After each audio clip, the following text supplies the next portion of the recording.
Hello students, இன்றைக்கி நம்ம வீடியோவில் வந்து ஸ்கோப் ஆஃப் இன்டர்நேஷ்னல் பிஸ்னஸ் பற்றி நம்ம பார்க்க போகிறோம். அதாவது இன்டர்நேஷ்னல் பிஸ்னஸில் வந்து என்னென்னலாம் வாய்ப்புகள் இருக்குது, என்னென்ன பிஸ்னஸ் எல்லாம் பண்ணலாம் அப்படின்றது தான் நம்ம இந்த வீடியோவில் நம்ம பார்க்க போகிறோம். இது வரைக்கும் நம்ம சேனலை சப்ஸ்கிரைப் பண்ணாதவங்க ப்ளீஸ் சப்ஸ்கிரைப் பண்ணுங்கள். பெல் ஐக்கானை கிளிக் பண்ணிவிட்டு ஆல் பட்டன் கிளிக் பண்ணிங்கன்னா நான் போடுற வீடியோஸோட நோட்டிஃபிகேஷன் உங்களுக்கு இமிடியேட்டாக வரும். அதே போல் டிஸ்கிரிப்ஷன் பாக்ஸில் வந்து இந்த சாப்டரினுடைய ப்ரீவியஸ் வீடியோஸினுடைய லிங்க் கொடுத்துருக்கேன். அதை கிளிக் பண்ணி பார்க்கும்போது இந்த சாப்டர் உங்களுக்கு தெளிவாக புரியும். Okay, scope of international business. As pointed out earlier, international business is much broader than international trade. அதாவது இன்டர்நேஷ்னல் ட்ரேட் அப்படின்றதும் இன்டர்நேஷ்னல் பிஸ்னஸ் அப்படின்றது வந்து டிஃப்ரெண்ட். ஒரு இன்டர்நேஷ்னலில் வந்து வியாபாரம் பண்ணுறது அப்படின்றது வேறு, ஒரு இன்டர்நேஷ்னலில் வந்து நம்மளுடைய பிஸ்னஸை வந்து எக்ஸ்பேண்ட் பண்ணுறது அப்படின்றது வந்து டிஃப்ரெண்ட் தான்.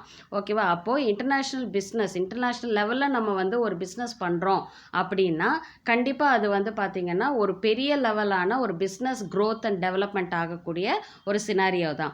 இன்டர்நேஷ்னல் ட்ரேட் அப்படின்றது பார்த்திங்கன்னா இப்போ நம்ம வந்து எக்ஸ்போர்ட் பண்ணுறோம், ப்ராடக்ட்ஸை நம்ம எக்ஸ்போர்ட் பண்ணுறோம், சர்வீசஸை நம்ம எக்ஸ்போர்ட் பண்ணுறோம். ஸோ இது வந்து பார்த்திங்கன்னா இதெல்லாமே வந்து எக்ஸ்போர்ட் இன்டர்நேஷ்னல் ட்ரேடில் வரும் இதெல்லாமே. ஓகேவா? ஸோ இம்போர்ட் அண்ட் எக்ஸ்போர்ட் இதெல்லாமே வந்து இன்டர்நேஷ்னல் ட்ரேடில் வரும். இன்டர்நேஷ்னல் பிஸ்னஸ்ன்றது வந்து நாமே வந்து இன்டர்நேஷ்னல் மார்க்கெட்டில் போய் நம்மளான ப்ராடக்டை வந்து நம்ம அங்கே போய் நம்ம பிஸ்னஸ் எலாபரேட் பண்ணி நம்ம அந்த பிஸ்னஸை வந்து அங்கே டெவலப் பண்ணுறது, க்ரோத் பண்ணுறது வந்து இன்டர்நேஷ்னல் பிஸ்னஸ். ஸோ இன்டர்நேஷ்னல் ட்ரேடோட நம்ம டிஃபர் பண்ணி பார்க்கும்பொழுது இன்டர்நேஷ்னல் பிஸ்னஸ் அப்படின்றது வந்து மிகவும் வந்து பார்த்திங்கன்னா ஒரு ப்ராடர் சென்ஸாக தான் இருக்குது அப்படின்னு சொல்கிறாங்க. It includes not only international trade, that is export and import of goods and services, but also a wide variety of other ways in which firms operate internationally. ஏதாவது இன்டர்நேஷ்னல் ட்ரேட் அப்படின்றது வந்து பார்த்திங்கன்னா export and import of goods and services தான் வந்து international trade அப்படின்றோம். ஆனால் அந்த international business அப்படின்றது வந்து இந்த இன்டர்நேஷ்னல் ட்ரேட் மட்டும் கிடையாது, அது வந்து ஒன் ஆஃப் த பார்ட் தான் இன்டர்நேஷ்னல் பிஸ்னஸில். அதர் தேன் தட் என்ன இருக்குது, but also a wide variety of other ways in which the firms operate internationally. மற்ற சில எந்த வழிகள் எல்லாம் வந்து அந்த பிஸ்னஸ் ஆப்பர்ச்சுனிட்டிஸ், பிஸ்னஸ் ஃபங்க்ஷன்ஸ் எல்லாமே வந்து இன்டர்நேஷ்னலி வந்து நடக்குது அப்படின்றது தான் வந்து international business. Major forms of business operations that constitute international business are as follows. So எந்தெந்த ஃபார்ம் ஆஃப் பிஸ்னஸ், அதாவது எந்தெந்த பிஸ்னஸ் ஆப்ரேஷன்ஸ், பிஸ்னஸ் நடவடிக்கைகள் எல்லாம் வந்து எந்த ஃபார்மில் இருக்கக்கூடிய பிஸ்னஸ் நடவடிக்கைகள் எல்லாம் இன்டர்நேஷ்னல் பிஸ்னஸாக வந்து சொல்கிறாங்க அப்படின்றது தான் நம்ம பார்க்க போகிறோம். Merchandise, exports and imports. மெர்கண்டைஸ்னால் வியாபாரம். ஸோ என்ன பண்ணுறோம், எக்ஸ்போர்ட் அண்ட் இம்போர்ட் பண்ணுறோம் நம்ம. ஓகே, அது வந்து பார்த்திங்கன்னா one of the international business தான். Okay, merchandise means goods that are tangible. Tangible அப்படின்னா என்ன, நம்மளால் வந்து தொட்டு உணரக்கூடிய விஷயத்தை தான் நம்ம டேஞ்சிபிள் அப்படின்னு சொல்லுவோம். ஸோ மெர்கண்டைஸ் அப்படின்றது வந்து பார்த்திங்கன்னா இப்போ ஒரு பொருளை நம்ம இம்போர்ட்டோ இல்லை எக்ஸ்போர்ட்டோ பண்ணுறோம், ஏற்றுமதியோ இறக்குமதியோ பண்ணுறோன்ற பட்சத்தில் அந்த பொருள் வந்து நம்மளால் பார்க்கவும் முடியும், அந்த பொருளை நம்மளால் டச் பண்ணி உணரவும் முடியும். அதை தான் டேஞ்சிபிள் அப்படின்னு சொல்கிறோம். So that is those that can be seen and touch. நம்மளால் அந்த ப்ராடக்டை பார்க்கவும் முடியும், உணரவும் முடியும். When viewed from this perspective, it is clear that while merchandise export means sending tangible goods abroad. அதாவது இப்போ நம்ம வந்து மெர்கண்டைஸ் ஆனாலே என்னன்னு சொல்லிட்டோம், டேஞ்சிபிள்னு சொல்லிட்டோம். டேஞ்சிபிள் என்னும்போது அந்த ப்ராடக்டை நம்மளால் சென்ஸ் பண்ண முடியும். அப்போது இந்த பர்ஸ்பெக்டிவில், இந்த ஒரு இதில் ஆங்கிளில் நம்ம பார்க்கும்போது நமக்கு என்ன புரியுது, எக்ஸ்போர்ட் அப்படின்றது வந்து நம்ம என்ன மாதிரியான ப்ராடக்ட்ஸை நம்ம எக்ஸ்போர்ட் பண்ணுறோம், which can be view, that is which can be seen and touch. அந்த மாதிரியான ப்ராடக்ட் தான் நம்ம என்ன பண்ணுறோம், எக்ஸ்போர்ட் பண்ணுறோம். ஓகேவா? So merchandise imports means bringing tangible goods from foreign country to once own country. Export பண்ணுறதுனா நம்ம கண்ட்ரியிலேருந்து இன்னொரு கண்ட்ரிக்கு டேஞ்சிபிள் குட்ஸை வந்து நம்ம வந்து ட்ரேட் பண்ணுறதும், அதே மாதிரி இம்போர்ட் மற்ற கண்ட்ரியிலேருந்து ப்ராடக்ட்ஸை வந்து நம்ம கண்ட்ரிக்கு கொண்டு வரும்போது அந்த ப்ராடக்ட்ஸை வந்து டேஞ்சிபிளாக இருந்துச்சுன்னா that is merchandise exports and imports அப்படின்னு சொல்கிறாங்க. Okay, so merchandise exports and imports, also known as trade in goods, include only tangible goods and exclude trade in services. So merchandise exports and imports அப்படின்னு எடுக்கும்பொழுது பார்த்தீங்கன்னா என்ன தெளிவாக புரியுது, ப்ராடக்ட்ஸை, கூட்ஸை வந்து நம்ம ட்ரேட் பண்ணுறோம். ஓகேவா? அதுவும் எப்படி? வெறும் டேஞ்சிபிள் கூட்ஸாக நம்ம ட்ரேட் பண்ணுறோம். ஓகேவா? இந்த மெர்கண்டைஸ் எக்ஸ்போர்ட்ஸ் அண்ட் இம்போர்ட்ஸில் வந்து பார்த்தீங்கன்னா ட்ரேடிங் சர்வீசஸ் அப்படின்றது வந்து வராது. இதில் வந்து வெறும் கூட்ஸ் மட்டும்தான் வரும். இதில் வந்து சர்வீசஸ், ட்ரேடிங் ஆஃப் சர்வீசஸ் அப்படின்றது வந்து இந்த மெர்கண்டைஸ் எக்ஸ்போர்ட்ஸ் அண்ட் இம்போர்ட்ஸில் வராது. So merchandise exports and imports அப்படின்றது இன்டர்நேஷ்னல் பிஸ்னஸில் வந்து ஒன் ஆஃப் த பார்ட். அடுத்தது சர்வீஸ் எக்ஸ்போர்ட்ஸ் அண்ட் இம்போர்ட்ஸ். இப்போ தான் வந்து நெக்ஸ்ட் பார்த்தீங்கன்னா சர்வீஸ் எக்ஸ்போர்ட்ஸ் அண்ட் இம்போர்ட்ஸ்னு தனியாக ஒரு ஒரு விஷயம் இருக்குது. என்ன அப்படின்னு பார்த்தீங்கன்னா இப்போ நம்ம மெர்கண்டைஸ் அப்படின்னும் போது என்னது? டேஞ்சிபிள் குட்ஸ்ன்னு பார்த்தோம். That is which can be seen, எதை நம்மளால் பார்க்க முடியும், தொட்டு உணர முடியும். ஆனால் சர்வீஸ் அப்படின்றத வந்து நம்மளால் வந்து என்ன பண்ண முடியாது? சென்ஸ் பண்ண முடியாது. நம்மளால் வந்து அதை தொட்டு உணர முடியாது. So service exports and imports involve trading intangibles. So export and import மூலிமா நம்ம வந்து ஒரு சர்வீஸை ப்ரொவைட் பண்ணுறோம் அப்படின்னா அந்த ட்ரேடை வந்து அந்த ட்ரேட் என்ன ஆகும்? இன்டான்ஜிபிள் ட்ரேட் அப்படின்னு சொல்கிறோம். இப்போ வந்து ஃபார் எக்ஸாம்பிள் பார்த்தீங்கன்னா இப்போ டீச்சர் வந்து உங்களுக்கு சொல்லி கொடுக்குறாங்க. ஓகேவா? அவங்க ஒன் ஆஃப் த சர்வீஸ் வந்து பண்ணுறாங்க.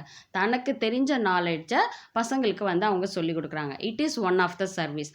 அந்த சர்வீஸை உங்களால் என்ன பண்ண முடியாது? பார்க்க முடியாது, தொட முடியாது. ஆனால் என்ன பண்ண முடியும்? நம்மளால் சென்ஸ் மட்டும்தான் பண்ண முடியும் இல்லையா? அதே மாதிரி இப்போ ஒரு டாக்டர் நமக்கு ட்ரீட்மெண்ட் கொடுக்குறாங்க அப்படின்னா அப்போ நமக்கு குணமாகும் போது தான் நமக்கு வந்து ஓகே, நமக்கு வந்து டாக்டர் வந்து க்யூர் பண்ணிட்டாங்க, அவரோட சர்வீஸ் அவர் கரெக்டாக பண்ணிட்டார், அவரோட வேலை என்ன? பேஷண்ட்டை க்யூர் பண்ணுறது. So that is also one of the service. ஸோ இது எல்லாமே வந்து என்னது? இன்டான்ஜிபிள்ஸ். சர்வீஸ் எதையுமே வந்து நம்மளால் பார்க்கவோ தொடவோ முடியாது, ஆனால் உணர முடியும். So it is because of the intangible aspect of services that trade in services is also known as invisible trade. So இந்த மாதிரியான சர்வீசஸை ப்ரொவைட் பண்ணக்கூடிய எக்ஸ்போர்ட்ஸ் அண்ட் இம்போர்ட்ஸ் மூலிமா சர்வீஸை ப்ரொவைட் பண்ணக்கூடிய ட்ரேடை வந்து என்னன்னு சொல்கிறோம்? Invisible trade. இன்விசிபிள்னா கண்ணுக்கு புலனாகாத ட்ரேட் அப்படின்னு அர்த்தம். ஓகேவா? A wide variety of services are traded internationally and these include. இப்போ பார்த்தீங்கன்னா சர்வீஸ் ப்ரொவைட் பண்ணுறது வந்து இன்டர்நேஷ்னல் லெவலில் வந்து நிறைய விஷயங்கள் இருக்குது. என்னென்ன அப்படின்னு பார்த்தீங்கன்னா டூரிசம் அண்ட் ட்ராவல். இப்போ டூரிசம் வந்து ப்ரொவைட் பண்ணுறது, ட்ராவல்ஸ் ப்ரொவைட் பண்ணுறது, அது one of the service. Boarding and lodging, அதாவது அவங்க தங்கறதுக்கு அவங்களுக்கான வசதி வாய்ப்புகளை ஏற்படுத்தி கொடுக்குறது, அதுவும் ஒன் ஆஃப் த சர்வீசஸ்.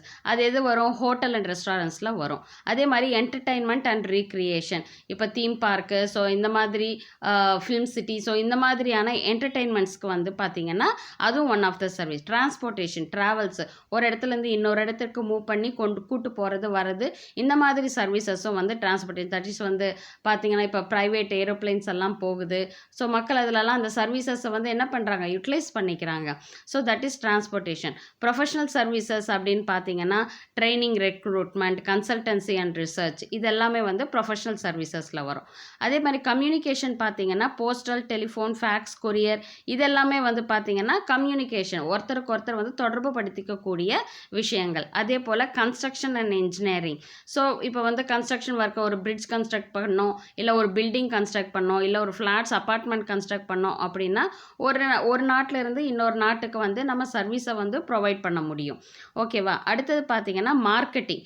மார்க்கெட்டிங்னா என்ன? Wholesale, retail, advertisement, marketing, research and warehousing. So இந்த மாதிரியான இது எல்லாமே வந்து எதன் அடிப்படையில் வரும்னா சர்வீசஸ் அப்படின்ற அடிப்படையின் கீழே தான் வரும்.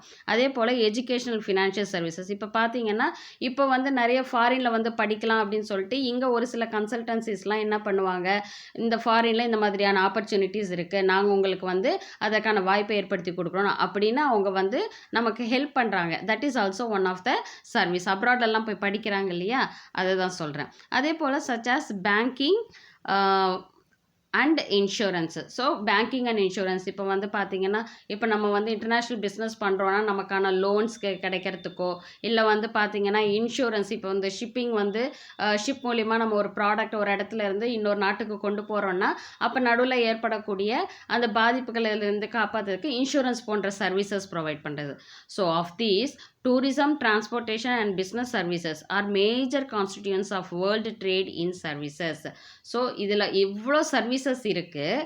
ஆனால் இந்த இவ்வளோ சர்வீசஸில் ரொம்ப மெயினாக இருக்கக்கூடியது என்னது? டூரிசம். இல்லையா? ஒரு நாட்டிலேருந்து இன்னொரு நாட்டுக்கு வந்து எல்லாரும் வந்து சுற்றுலா பயணம் போகிறாங்க இல்லையா? That is tourism. டிரான்ஸ்போர்ட்டேஷன் கண்டிப்பாக இன்னொரு நாட்டுக்கு நம்ம போனோம் அப்படின்னா நமக்கு அந்த டிரான்ஸ்போர்ட்டேஷன் அப்படின்றது வந்து ரொம்ப அவசியம். And business services. ஸோ நம்ம வியாபாரத்துக்கான நிறைய services that is banking, insurance, so இந்த மாதிரிலாம் வேர் ஹவுசிங் இதெல்லாம் இருக்கு இல்லையா? இது வந்து one of the services. So இதெல்லாம் வந்து பார்த்திங்கன்னா ஒரு சர்வீஸ் ப்ரொவைட் பண்ணக்கூடிய ஒரு இன்டர்நேஷ்னல் பிஸ்னஸாக வந்து கருதப்படுது அப்படின்னு சொல்கிறாங்க. ஓகே, இப்போ நெக்ஸ்ட் வந்து பார்த்தீங்கன்னா லைசன்சிங் அண்ட் ஃப்ரான்ச்சைசிங். ஃப்ரான்ச்சைசிங் அப்படின்னா என்ன அப்படின்னு பார்த்தீங்கன்னா உங்களுக்கு தெரிஞ்சிருக்கும். இப்போ வந்து பேட்டா அப்படின்ற ஒரு கம்பெனி இருக்குது, அடிடாஸ் அப்படின்ற ஒரு கம்பெனி இருக்குது, காதிம்ஸ் அப்படின்ற கம்பெனி இருக்குது. ஸோ இதெல்லாம் பார்த்தீங்கன்னா பல இடங்களில் அதோடைய பிரான்ச் இருக்கும் இல்லையா? ஒரு இடத்துல மட்டும் கிடையாது, பல இடங்களில் அதனுடைய பிரான்ச்சஸ் இருக்கும்.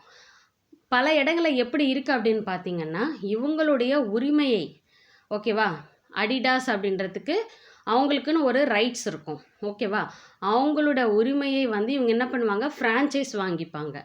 ஃப்ரான்ச்சைஸ் அதே மாதிரியான ஒரு கடையை உருவாக்கி அந்த ப்ராடக்டை வந்து அவங்க பேரை யூட்டிலைஸ் பண்ணிக்கிறதுக்கு, ஓகே, யூஸ் பண்ணிக்கிறதுக்கு கொடுக்கக்கூடிய ஒரு உரிமைத்தன்மை தான் வந்து ஃப்ரான்ச்சைசிங். ஸோ அப்படி என்ன பண்ண முடியும், இன்டர்நேஷ்னல் லெவலில் வந்து பார்த்திங்கன்னா இப்போ மெக்டானல்ட்ஸ்ன்னு இருக்குது. இப்போ பார்த்திங்கன்னா நிறைய அந்த மாதிரி இருக்குது, மெக்டானல்ட்ஸ், டாமினோஸ் பீஸா, இதெல்லாம் பார்த்திங்கன்னா ஃபாரின் கண்ட்ரீஸினுடைய ரெஸ்டாரண்ட்ஸ். அதெல்லாம் பார்த்திங்கன்னா இன்றைக்கி நம்ம இந்தியாவில் கூட நமக்கு இருக்குது. ஸோ இங்கே இருக்கிறவங்க என்ன பண்ணுவாங்கன்னா அந்த கம்பெனியினுடைய உரிமத்தை மட்டும் வாங்கிப்பாங்க, ஓகேவா, ரைட்ஸ். இங்கே வந்து அவங்க பேரை யூஸ் பண்ணி அவங்களுடைய ப்ராடக்டை வந்து ப்ரொவைட் பண்ணுறதுக்கு இவங்க வந்து அவங்கக்கிட்ட உரிமத்தை வாங்கிப்பாங்க, ஓகேவா. அதற்கான பணத்தை அவங்களுக்கு கொடுத்துருவாங்க, அது வேறு விஷயம். ஸோ இதுதான் வந்து பார்த்திங்கன்னா ஒரு கம்பெனியினுடைய நல்ல ஒரு ஃபேமஸாக இருக்கக்கூடிய ஒரு கம்பெனியினுடைய பேரை இவங்க வந்து யூட்டிலைஸ் பண்ணி சர்வீஸ் ப்ரொவைட் பண்ணுறது தான் ஃப்ரான்ச்சைசிங். ஓகே, லைசன்சிங் அப்படின்றது என்ன அப்படின்னு பார்த்தீங்கன்னா இப்போ வந்து பார்த்திங்கன்னா இப்போ நிறைய இதில் நீங்கள் பார்த்துருப்பீங்க, பேட்டன்ட் ரைட், காப்பி ரைட் அப்படின்னு சொல்லியிருப்பாங்க. இந்த பேட்டன்ட் ரைட், காப்பி ரைட் அப்படின்றது என்னென்னு பார்த்தீங்கன்னா அவங்களுடைய ரிசர்ச் ஒர்க்கையோ இல்லை வந்து பார்த்திங்கன்னா அவங்க ப்ராடக்டினுடைய சிம்பிள்ஸையோ வந்து யாரும் யூஸ் பண்ணக்கூடாது, மற்ற யாருமே வந்து இந்த பேரை வந்து யூஸ் பண்ணக்கூடாது அப்படின்ட்டு அவங்க என்ன பண்ணுவாங்க, ஒரு காப்பி ரைட் வாங்கிப்பாங்க. யாருமே என்னுடைய ப்ராடக்டை காப்பி பண்ணக்கூடாது, அப்படி காப்பி பண்ணாங்கன்னா அது வந்து பனிஷபிள், ஓகேவா. ஸோ தனக்கானது மட்டுமே அந்த உரிமை அப்படின்றத சொல்கிறது தான் வந்து இந்த லைசன்சிங். அந்த லைசன்ஸை வந்து இவங்களுக்கு உரிமையாக வாங்கிக்கிறது, ஓகேவா. So permitting another party in a foreign country to produce and sell goods under your trademarks, patents or copyrights in leave of some fee is another way of entering into international business.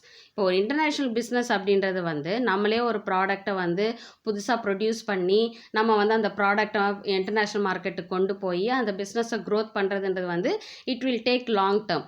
ஆனால் இதே வந்து ஒரு foreign கண்ட்ரியில் வந்து பார்த்திங்கன்னா foreign கண்ட்ரிலையோ இல்லை மற்ற கண்ட்ரிங்கள்லையோ ஃபெமிலியராக இருக்கக்கூடிய ஒரு கம்பெனியை வந்து நம்ம அதனுடைய உரிமம், அதனுடைய லைசன்ஸுக்கு வந்து பேட்டன்ட் ரைட், காப்பி ரைட் வாங்கியிருப்பாங்க. அதாவது இப்போ அடிடாஸ்ன்னா பார்த்தீங்கன்னா ஒரு ட்ரையாங்கிள் சிம்பிள் மாதிரி இருக்கும், ஓகேவா. பேட்டா ஷோரூம்னா அதுக்குன்னு ஒரு பேட்டன்ட் ரைட் வந்து இருக்கும், ஓகேவா. ஸோ அந்த மாதிரி இருக்கும். இப்போ வந்து ஆடி கார் அப்படின்னு பார்த்தீங்கன்னா உங்களுக்கு தெரியும், அந்த சர்க்கிள்ஸ் மாதிரி இருக்கும். அதெல்லாம் வந்து பார்த்தீங்கன்னா அது அவங்களோட ரைட்ஸ், அதெல்லாமே அது வேறு யாருமே யூஸ் பண்ண மாட்டாங்க, ஓகேவா. ஸோ அந்த மாதிரியாக என்ன பண்ணுவாங்க, ப்ராடக்டினுடைய ரைட்ஸை வந்து இவங்க வாங்கி அந்த பிஸ்னஸை அவங்க வந்து அவங்களோட கண்ட்ரியில் பண்ணும் பொழுது கண்டிப்பாக அவங்க பிஸ்னஸ் எல்லாருக்குமே வந்து அது வெல் நோன் கம்பெனியாக இருக்கும் பொழுது கண்டிப்பாக வந்து நம்பி அந்த ப்ராடக்டை வந்து வாங்குவாங்க. ஸோ இப்படியாக வந்து ஈஸியாக ஒரு இன்டர்நேஷ்னல் பிஸ்னஸை வந்து நம்மளால் பண்ண முடியும். It is under the licensing system that Pepsi and Coca Cola are produced and sold all over the world by local bottlers in foreign countries. இப்போ பெப்சி, கோகோ கோலா பார்த்தீங்கன்னா கிடைக்காத இடமே கிடையாது இல்லையா. ஸோ அதனுடைய லைசன்சிங்கை வாங்கிட்டு அவங்க என்ன பண்ணுறாங்க, அந்த ப்ராடக்டை வந்து ஃபாரினில் இருக்க தட் இஸ் எல்லா அயல் நாடுகளிலேயும் இந்த பெப்சி, கோக் வந்து என்ன பண்ணுது, விற்பனை செய்யப்படுது. So franchising is similar to licensing but it is a term used in connection with the provision of services. So franchising அப்படின்றது வந்து ஒரு சர்வீசஸ் ப்ரொவைட் பண்ணக்கூடியது. இப்போ வந்து ரெஸ்டாரண்ட்ஸ், ஹோட்டல்ஸ் எல்லாமே எதில் வரும்னு சொன்ன, சர்வீசஸில் வரும். இப்போ மெக்டானல்ட்ஸ், டாமினோஸ் பீஸா இதெல்லாம் பார்த்தீங்கன்னா எதில் வரும், சர்வீசஸ், ஒரு ஃபுட் ப்ரொவைட் பண்ணுறது, அப்போது அது வந்து சர்வீசஸில் வரும். ஸோ ஃப்ரான்ச்சைசிங்கன்னும் போது அந்த கம்பெனியினுடைய உரிமத்தை நம்ம வந்து என்ன பண்ணுறோம், ஃப்ரான்ச்சைசிங்காக நம்ம வாங்கிக்கிறோம். ஆனால் அதற்கான பணத்தை நம்ம என்ன பண்ணுவோம், அது லைசன்சிங்காக இருந்தாலும் சரி, ஃப்ரான்ச்சைசிங்காக இருந்தாலும் சரி, அவங்களுடைய உரிமத்தை நம்ம பயன்படுத்திக்கிறதுனால அதற்கான அமௌண்ட்டை நம்ம அவங்களுக்கு கொடுக்கணும். ஓகேவா? So for instance operates fast food restaurants the world all over through it's franchising system. So franchising system மூலமாக தான் பார்த்தீங்கன்னா வேர்ல்டில் எல்லா இடங்கள்லையுமே எல்லா நாடுகளிலையுமே பார்த்தீங்கன்னா இந்த மாதிரியான மெக்டானல்ட்ஸு, டாமினோஸ் பீட்சா இந்த மாதிரியான, அதே மாதிரி இப்போ பார்த்தீங்கன்னா நிறைய ஷாப்பிங் மால்ஸு அந்த நேமில் வந்து பார்த்தீங்கன்னா நிறைய கண்ட்ரீஸில் வந்து ஸ்ப்ரெட் ஆகிருக்கும். ஓகேவா? இது வந்து ரீசன் வந்து ஃப்ரான்ச்சைசிங்கோ லைசன்சிங்கோ வாங்கியிருக்கிறது காரணமாக தான் அவங்க வந்து இன்டர்நேஷ்னல் லெவலில் இருக்கக்கூடிய ஒரு மார்க்கெட்டை வந்து நம்ம நாட்டுக்கு கொண்டு வரக்கூடிய ஒரு சூழல் வந்து வருது அப்படின்னு சொன்னாங்க. ஸோ இதுவும் one of the way of international business. அடுத்தது பார்த்தீங்கன்னா ஃபாரின் இன்வெஸ்ட்மெண்ட். ஃபாரின் இன்வெஸ்ட்மெண்ட்னா என்னது? இப்போ வந்து நம்ம கண்ட்ரியில் பார்த்தீங்கன்னா நிறைய ஃபாரின் கண்ட்ரிஸ் எல்லாம் வந்து பார்த்தீங்கன்னா நிறைய கார் கம்பெனிஸ் ஆரம்பிச்சிருக்காங்க இல்லையா? இப்போ பார்த்தீங்கன்னா ஹுண்டாய் கார் கம்பெனி இருக்குது, கியா கார் கம்பெனி இருக்குது, அந்த மாதிரி ஃபோர்டு, ஸோ நிசான், இந்த மாதிரி நிறைய ஃபாரின் கண்ட்ரீஸினுடைய அவங்கெல்லாம் என்ன பண்ணுறாங்க, இங்கே அமௌண்ட்டை வந்து இன்வெஸ்ட் பண்ணி பிஸ்னஸ் ஸ்டார்ட் பண்ணுறாங்க. அந்த இன்வெஸ்ட்மெண்ட்டை தான் ஃபாரின் இன்வெஸ்ட்மெண்ட் சொல்கிறோம். அந்த ஃபாரின் இன்வெஸ்ட்மெண்ட்டும் பார்த்தீங்கன்னா எதன் அடிப்படையில் வரும், இன்டர்நேஷ்னல் பிஸ்னஸில் தான் அது வரும். So foreign investment is another important form of international business. So foreign investment involves investments of funds abroad in exchange for financial return. அதாவது ஃபாரின் இன்வெஸ்ட்மெண்ட் வந்து இப்போ நம்ம வந்து ஃபாரினில் ஒரு கம்பெனியை ஸ்டார்ட் பண்ணுறோம், இந்தியன் வந்து ஒரு கம்பெனி ஃபாரினில் வந்து ஒரு கம்பெனியை ஸ்டார்ட் பண்ணுறாங்க அப்படின்னா என்ன காரணத்துக்காக, ஒரு ஃபினான்ஷியல் ரிட்டர்ன், ஃபாரின் கரன்சியை நம்ம வந்து லாபமாக எடுக்கணும், ஓகேவா, அப்படின்ற நோக்கத்துக்காக தான் வந்து இந்த ஃபாரின் இன்வெஸ்ட்மெண்ட் வந்து பண்ணுறாங்க. அதே போல் ஃபாரின் கண்ட்ரிஸும் நம்ம கண்ட்ரியில் வந்து பார்த்திங்கன்னா நிறைய பிஸ்னஸை ஸ்டார்ட் பண்ணி அவங்க பிஸ்னஸை வந்து க்ரோ பண்ணுறதும் டெவலப் பண்ணுறதும் மட்டும் இல்லாமல் அதற்கான ரிட்டர்ன்ஸையும் வந்து, ரிட்டர்ன்ஸ்னால் என்ன, லாபத்தையும் எடுக்கிறதுக்காக தான் அவங்க வந்து இன்டர்நேஷ்னல் பிஸ்னஸ் பண்ணுறாங்க. So foreign investment can be of 2 types, that is direct and portfolio investment. So foreign இன்வெஸ்ட்மெண்ட்டை வந்து 2 வகையாக பிரிக்கிறாங்க. அது வந்து டைரக்ட் இன்வெஸ்ட்மெண்ட், இன்னொன்று வந்து போர்ட்ஃபோலியோ இன்வெஸ்ட்மெண்ட். டைரக்ட் இன்வெஸ்ட்மெண்ட்னா என்ன? Direct investment takes place when a company directly invest in properties such as plant and machinery in foreign countries with a view to undertaking production and marketing of goods and services in those countries. Direct investment அப்படின்னா இப்போ ஒரு company வந்து பார்த்தீங்கன்னா ஃபாரினில் வந்து தன்னுடைய business ஆரம்பிக்கணும் அப்படின்னு நினைக்கிறாங்க. அப்போ டைரெக்டாகவே அவங்க என்ன பண்ணுவாங்க, ஃபாரினில் போயிட்டு அங்கே பிளான்ட் அண்ட் மிஷினரி, அதாவது ஒரு ப்ராடக்டை வந்து ப்ரொடியூஸ் பண்ணுறதுக்கான மிஷினரிஸோ இல்லை வந்து பிளான்ட் அண்ட் மிஷினரி என்னென்ன ப்ராப்பர்ட்டிஸ் எல்லாம் அந்த பிஸ்னஸ்க்கு தேவைப்படுதோ அதெல்லாமே டைரெக்டாக வந்து என்ன பண்ணுவாங்க, இன்வெஸ்ட் பண்ணி வாங்கி அந்த பிஸ்னஸ் அங்கே செட் பண்ணி ப்ராடக்டை வந்து ப்ரொடியூஸ் பண்ணி விற்பனை செய்வாங்க. இது வந்து டைரெக்டாக இன்வெஸ்ட் பண்ணுறது. ஓகேவா? So direct investment provides the investor a controlling interest in foreign company known as direct investment, that is FDI அப்படின்னு சொல்லுவாங்க. that is என்ன சொல்லுவாங்க அது அப்படின்னா ஃபாரின் டைரக்ட் இன்வெஸ்ட்மெண்ட் அப்படின்னு சொல்லுவாங்க. எஃப்டிஐனா ஃபாரின் டைரக்ட் இன்வெஸ்ட்மெண்ட்.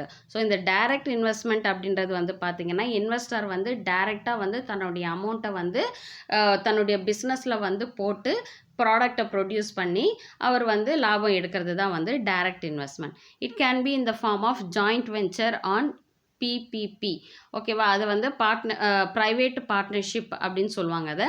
அது வந்து பார்த்திங்கன்னா ஒரு இண்டிவிஜுவல் பர்சனும் வந்து பிஸ்னஸ் ஆரம்பிக்கலாம், இல்லை ஒரு ஜாயிண்ட் வெஞ்சராக ஒரு பார்ட்னர்ஷிப்பாக இருந்துக்கிட்டும் கூட வந்து என்ன பண்ண முடியும், அவங்க வந்து இன்டர்நேஷ்னல் லெவலில் பிஸ்னஸ் பண்ண முடியும். Company if it so desires can also set up a wholly owned subsidiary abroad by making 100% investment in foreign ventures and thus acquiring full control over subsidiaries operations in the foreign market. அது மட்டும் இல்லாமல் இப்போ பார்த்தீங்கன்னா இல்லை ஒரு புது கம்பெனியே வந்து அவங்க என்ன பண்ண முடியும், அவங்க ஃபாரினில் வந்து ஸ்டார்ட் பண்ண முடியும். என்னது, a company if it so desires can also set up a wholly owned subsidiary abroad by making 100% investment in foreign ventures. அதாவது பார்த்தீங்கன்னா, முழுக்க முழுக்க வந்து பார்த்தீங்கன்னா, அங்கேயே பிஸ்னஸை வந்து புதுசாக அதாவது ஃபாரின்லேயே வந்து புது ஒரு பிஸ்னஸை ஸ்டார்ட் பண்ணி, அங்கேயே வந்து ஒரு பிஸ்னஸை கிரியேட் பண்ணி அவங்க என்ன பண்ணுவாங்க, தனக்கான மார்க்கெட்டை வந்து அவங்க கிரியேட் பண்ணுவாங்க. ஓகேவா? ஸோ அப்போ and thus acquiring full control over subsidiaries operations இந்த ஃபாரின் மார்க்கெட். ஸோ ஃபாரின் மார்க்கெட்டில் வந்து என்ன மாதிரியான ப்ராடக்ட்ஸ் வந்து எக்ஸ்பெக்ட் பண்ணுறாங்க, ஸோ அதை வந்துட்டு அவங்க அனலைஸ் பண்ணிவிட்டு அங்கவே ஒரு பிஸ்னஸ் ஸ்டார்ட் பண்ணி அங்கே வந்து அவங்க வந்து இன்வெஸ்ட் பண்ணி தன்னுடைய பிஸ்னஸை வந்து அவங்க டெவலப் பண்ணலாம். இதெல்லாம் வந்து டைரக்ட் இன்வெஸ்ட்மெண்ட்டில் வரும். போர்ட்ஃபோலியோ இன்வெஸ்ட்மெண்ட்ன்றது என்ன அப்படின்னு பார்த்தீங்கன்னா, அதுவும் ஒன் ஆஃப் த இன்வெஸ்ட்மெண்ட். கம்பெனியில் இன்வெஸ்ட் பண்ணுறது தான். அதாவது is an investment that a company makes into another company by way of acquiring shares or providing loans to the later and earn income by way of dividends or interest and loans. இப்போ வந்து பார்த்தீங்கன்னா, இப்போ நான் வந்து இந்தியாவில் இருக்கேன். ஃபாரினில் இருக்கிற ஒரு கண்ட்ரியினுடைய ஷேர்ஸை வந்து நான் வாங்குகிறேன். ஓகேவா? அந்த கம்பெனியினுடைய ஃபாரினில் இருக்கக்கூடிய ஒரு கம்பெனியினுடைய ஷேர்ஸை நான் இந்தியாவிலிருந்து நான் வாங்குகிறேன். ஓகேவா? அப்போது அந்த மாதிரியான இன்வெஸ்ட்மெண்ட், அந்த கம்பெனியினுடைய ஷேர்ஸை நான் வாங்குறேன்னா அது எனக்கு இன்வெஸ்ட்மெண்ட்டு. ஸோ இப்படி நடக்கிற இன்வெஸ்ட்மெண்ட்டை தான் போர்ட்ஃபோலியோ இன்வெஸ்ட்மெண்ட் அப்படின்னு சொல்கிறோம். ஏன் அப்படின்னா, இப்போ நான் வந்து ஃபாரினில் இருக்கக்கூடிய ஒரு கம்பெனியினுடைய ஷேர்ஸை நான் வாங்கியிருக்கேன். அதன் மூலிமா எனக்கு என்ன இன்கம் கிடைக்குது? டிவிடெண்ட் கிடைக்குது. ஓகேவா? அதன் மூலிமா எனக்கு டிவிடெண்ட் கிடைக்குது, ரிட்டர்ன்ஸ் கிடைக்குது. எப்படி டைரக்ட் இன்வெஸ்ட்மெண்ட் பண்ணி ஒரு பிஸ்னஸை ஸ்டார்ட் பண்ணும்போது எனக்கு ஒரு ஃபினான்ஷியல் ரிட்டர்ன் கிடைக்குதோ, அதே போல் நான் வந்து ஒரு ஷேர்ஸில் வந்து என் இன்வெஸ்ட்மெண்ட்டை போட்டுட்டு அதற்கான ரிட்டர்னை நான் வந்து டிவிடெண்ட்டாக வாங்குகிறேன். ஸோ இந்த இன்வெஸ்ட்மெண்ட்டை தான் நான் என்னன்னு சொல்கிறேன், போர்ட்ஃபோலியோ இன்வெஸ்ட்மெண்ட் அப்படின்னு சொல்கிறேன். ஓகேவா?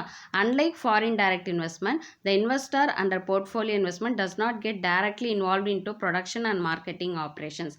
இப்போ வந்து டைரக்ட் இன்வெஸ்ட்மெண்ட் அப்படின்னும் பொழுது பார்த்தீங்கன்னா, அவங்க வந்து டைரெக்டாக அந்த கம்பெனிக்கான பிளான்ட் அண்ட் மிஷினரியை வாங்கி ப்ரொடக்ஷனை ஸ்டார்ட் பண்ணி ப்ராடக்டை ப்ரொடியூஸ் பண்ணி அவங்க சேல்ஸ் பண்ணுவாங்க. ஓகேவா? அது வந்து டைரக்ட் இன்வெஸ்ட்மெண்ட்டு, டைரெக்டாக வந்து கம்பெனியில் இன்வெஸ்ட் பண்ணுறது.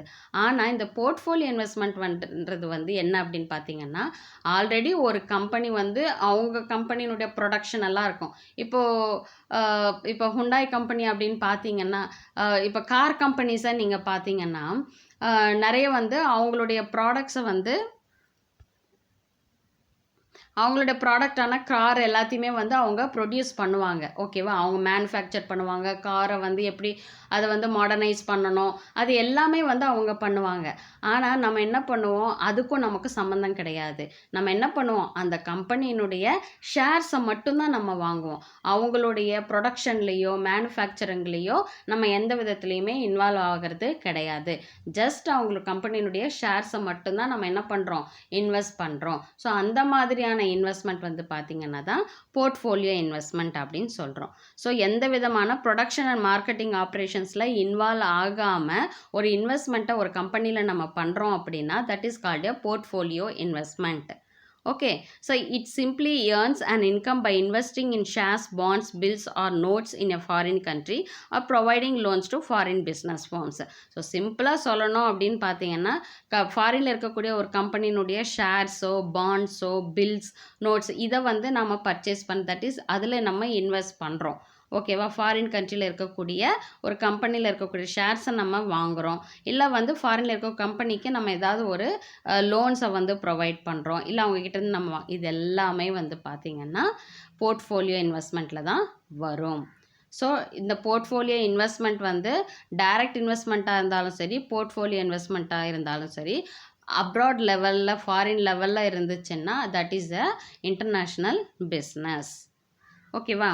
ஸோ இப்போது இந்த இதில் பார்த்திங்கன்னா நம்ம இம்பார்ட்டண்ட்டாக 3 சர்வீசஸ் பார்த்தோம் இல்லையா? இப்போ நிறைய வந்து services that is merchandise exports and imports எல்லாம் பார்த்தோம் நம்ம. ஸோ நிறைய விதமான சர்வீசஸ், கூட்ஸ் அண்ட் சர்வீசஸ் வந்து இன்டர்நேஷ்னல் பிஸ்னஸாக வந்து கருதப்படுது அப்படின்னு பார்த்தோம். அதில் ரொம்ப இம்பார்ட்டண்ட்டாக நம்ம என்ன பார்த்தோம், tourism, transportation and business services. இதுதான் வந்து பார்த்திங்கன்னா இன்டர்நேஷ்னல் லெவலில் வந்து மெயினாக இருக்கக்கூடிய ஒரு சர்வீசஸ். ஓகேவா? ஸோ அதில் வந்து என்ன சொல்லியிருக்காங்கன்னா, tourism and transportation have emerged as major component of international trading services. So international ட்ரேடில் வந்து பார்த்திங்கன்னா இந்த டூரிசம்க்கும் இந்த டிரான்ஸ்போர்ட்டேஷனுக்கும் தான் வந்து பார்த்திங்கன்னா மேஜர் வந்து மேஜரான விஷயமா வந்து கருதப்படுது. ஏன் அப்படின்னு பார்த்தீங்கன்னா, இப்போ ஒவ்வொரு கண்ட்ரிலையும் வந்து டூரிஸ்ட்டாக போகும்பொழுது கண்டிப்பாக நமக்கு அந்த ஒரு ஃபாரின் கரன்சி அப்படின்றது வந்து ஒவ்வொரு நாட்டிலையும் வந்து புழங்குறதுக்கான ஒரு வாய்ப்பை வந்து அது கொடுக்குது. Tourism and transportation. So most of the airlines, shipping companies, travel agencies and hotels get the major share of revenues from the overseas customers and operations abroad. So நம்ம கண்ட்ரியில் பார்த்தீங்கன்னா நிறைய ஃபாரினர்ஸ் வந்து நம்ம கண்ட்ரியில் இருக்கக்கூடிய ஹோட்டல்ஸில் தங்குவாங்க. இங்கே இருக்கக்கூடிய டிரான்ஸ்போர்ட் அவங்க யூஸ் பண்ணுவாங்க. அப்போ அவங்க என்ன பண்ணுவாங்க, நம்ம கரன்சியாக வந்து ரூபாய் நோட்டாக வேணும்னா அவங்களுடைய கரன்சியை இங்கே எக்ஸ்சேஞ்ச் பண்ணி அவங்க ரூபாய் நோட்டை வாங்குவாங்க. ஸோ அந்த மாதிரியாக வந்து ஒரு ஃபாரின் அமௌண்ட் வந்து நம்மளுடைய நாட்டுக்கு வந்து வருது. ஓகேவா? ஸோ அதுவும் வந்து பார்த்திங்கன்னா ஒரு இன்டர்நேஷ்னல் ட்ரேட் தான். So several countries have come to heavily depend on services as an important source of foreign exchange earnings and employment. India, for example, earns a sizable amount of foreign exchange from exports of services related to travel and tourism. So இந்த travel and tourism மூலியமாக பார்த்தீங்கன்னா நம்ம நாட்டுக்கு வந்து பார்த்தீங்கன்னா நிறைய வந்து foreign currencies, that is foreign investment, foreign exchange அப்படின்றது வந்து நிறைய நடக்கும். அதனால் இது வந்து பார்த்தீங்கன்னா ஒரு இன்டர்நேஷ்னல் ட்ரேடாக தான் வந்து இது கருதப்படுது. பிஸ்னஸ் சர்வீசஸ் பார்த்தீங்கன்னா when one country provides services to other country and in the process earns foreign exchange, this is also treated as form of international business activity. இப்போ ஒரு கண்ட்ரிக்கு வந்து பார்த்தீங்கன்னா இப்போ எம்ப்ளாயீஸ் லேபர்ஸை வந்து கூட அனுப்பலாம். ஓகேவா? ஸோ அந்த மாதிரி இருக்கும் பொழுது என்ன ஆகுது, அதுவும் வந்து ஒன் ஆஃப் த ஒரு பிஸ்னஸ் தான். ஓகேவா? ஸோ ஃபாரின் எக்ஸ்சேஞ்ச் அது வந்து பிஸ்னஸ் சர்வீசஸில் வரும் அது. ஓகேவா? ஸோ ஒரு பிஸ்னஸ் ஆக்டிவிட்டி இந்த மாதிரி வந்து ஒரு நாட்டிலிருந்து இன்னொரு நாட்டுக்கு நம்ம ஒரு சர்வீஸை ப்ரொவைட் பண்ணுறோம். அதன் மூலமாக ஏர்ன் பண்ணக்கூடிய foreign exchange, that is foreign currency amount வந்தும் பார்த்தீங்கன்னா அதுவும் வந்து ஒரு இன்டர்நேஷ்னல் பிஸ்னஸ் ஆக்டிவிட்டியாக தான் கருதப்படும். Fees received for services like banking, insurance, rentals, engineering and management services form part of countries foreign exchange earnings. So எப்படி நமக்கு வந்து ஃபாரின் எக்ஸ்சேஞ்ச் ஏர்னிங்ஸ்னால் பேங்கிங் மூலிமா, இப்போ நம்ம வந்து ஒரு லோன் கொடுக்கறது மூலிமாவோ இல்லை இன்சூரன்ஸ் நம்ம கொடுக்கறது மூலிமாவோ என்ன ஆகுது, ஒரு ஃபாரின் கரன்சி அப்படின்றது வந்து ஃபாரின் எக்ஸ்சேஞ்ச் வந்து நம்ம நாட்டில் வந்து ஏர்ன் பண்ணக்கூடிய வந்து ஒரு சூழல் வந்து ஏற்படுது. ஓகேவா? ஒரு ஃபீஸ் மாதிரி வாங்குவாங்க. இப்போ அவங்க சர்வீஸ் ப்ரொவைட் பண்ணுறதுக்கு அவங்க என்ன பண்ணுவாங்க, ஒரு சர்சார்ஜ் மாதிரி வாங்குறாங்க இல்லையா, ஒரு சர்வீஸ் ஃபீஸ் மாதிரி வாங்குறாங்க இல்லையா, அந்த சர்வீஸ் ஃபீஸ் மூலியமாக வரக்கூடிய அந்த ஃபாரின் எக்ஸ்சேஞ்சையும் வந்து என்னன்னு சொல்கிறாங்க, இன்டர்நேஷ்னல் ட்ரேட் தான் அது அப்படின்னு சொல்கிறாங்க. So undertaking of construction projects in foreign countries is also an example of export of business services. இப்போ வந்து ஃபாரின் கண்ட்ரீஸில் பார்த்தீங்கன்னா நம்ம நாட்டுக்காரங்க நிறைய பேர் வந்து போய் பார்த்தீங்கன்னா கன்ஸ்ட்ரக்ஷன் ஒர்க் பண்ணுறாங்க, சிவில் ஒர்க் பண்ணுறாங்க. இப்போ அங்கே ஏதாவது ஒரு ப்ராஜெக்ட், ஒரு பிரிட்ஜ் கட்டுறதோ இல்லை வந்து ஒரு பெரிய ஒரு பில்டிங் கட்டுறதோ செய்கிறதுன்னா நம்ம நாட்டில் இருக்கிற ஒர்க்கர்ஸ் வந்து அங்கே போய் ஒர்க் பண்ணுறாங்க. அப்போது வந்து அதற்காக அவங்க என்ன பண்ணுறாங்க, ஒரு தட் இஸ் ஒரு அமௌண்ட் வந்து அவங்களுக்கு கொடுப்பாங்க. அப்படி பார்த்தீங்கன்னா நம்ம என்ன பண்ணுறோம், யாரை ஏற்றுமதி பண்ணுறோம், லேபர்ஸை நம்ம வந்து எக்ஸ்போர்ட் பண்ணுறோம். அதுவும் வந்து அந்த மாதிரியான ஒரு பிஸ்னஸ் சர்வீஸை கூட என்னன்னு சொல்கிறாங்க, அது வந்து இன்டர்நேஷ்னல் ட்ரேட் அப்படின்னு சொல்கிறாங்க. The other example of such services include overseas management contracts where arrangements are made by one company of a country which provides personnel to perform general or specialized management functions for another company in a foreign country in lieu of the other country. இப்போ வந்து பார்த்தீங்கன்னா இங்கே இருக்கிற கம்பெனியில் work பண்ணிட்டு இருப்பாங்க, அவங்க பண்ணுற ப்ராஜெக்ட்டுக்கான கம்பெனி ஃபாரினில் இருக்கும். ஸோ அவங்க என்ன பண்ணுவாங்க, இங்கே இருக்கிற எம்ப்ளாயியை வந்து அந்த கண்ட்ரியில் இருக்கிற கம்பெனியில் ப்ராஜெக்ட் பண்ணுற கம்பெனிக்கு போய் அவங்க அங்கே போய் ஒர்க் பண்ணுவாங்க. இதுவும் பார்த்தீங்கன்னா one of the service, that is business service தான் அதுவும் அப்படின்னு சொல்கிறாங்க. ஸோ இதெல்லாம் வந்து பார்த்திங்கன்னா இன்டர்நேஷ்னல் ட்ரேடில் வந்து டாமினேட் பண்ணக்கூடிய சர்வீசஸ் எல்லாம் பார்த்திங்கன்னா tourism, transportation and business services. இதெல்லாம் தான் வந்து பார்த்திங்கன்னா scope of international business. So international business பண்ணுறோம் அப்படின்னா எந்தெந்த வழிகளெல்லாம் வந்து வாய்ப்புகள் வந்து இருக்குது அப்படின்றது தான் இந்த வீடியோவில் பார்த்தோம். இதில் ஏதாவது டவுட்ஸ் இருந்துச்சுன்னா கமெண்ட் செக்ஷனில் கமெண்ட் பண்ணுங்கள், உங்கள் டவுட்ஸை நான் கிளாரிஃபை பண்ணுறேன். இந்த வீடியோ உங்களுக்கு பிடிச்சிருந்துச்சுன்னா லைக் பண்ணுங்கள், ஷேர் பண்ணுங்கள், மறக்காமல் சப்ஸ்கிரைப் பண்ணுங்கள். பெல் ஐக்கானை கிளிக் பண்ணிவிட்டு ஆல் பட்டன் கிளிக் பண்ணிங்கன்னா நான் போடுற வீடியோஸோட நோட்டிஃபிகேஷன் உங்களுக்கு வந்து இமிடியேட்டாக வரும். ஓகே, நெக்ஸ்ட் வீடியோவில் பார்க்கலாம். தேங்க்யூ.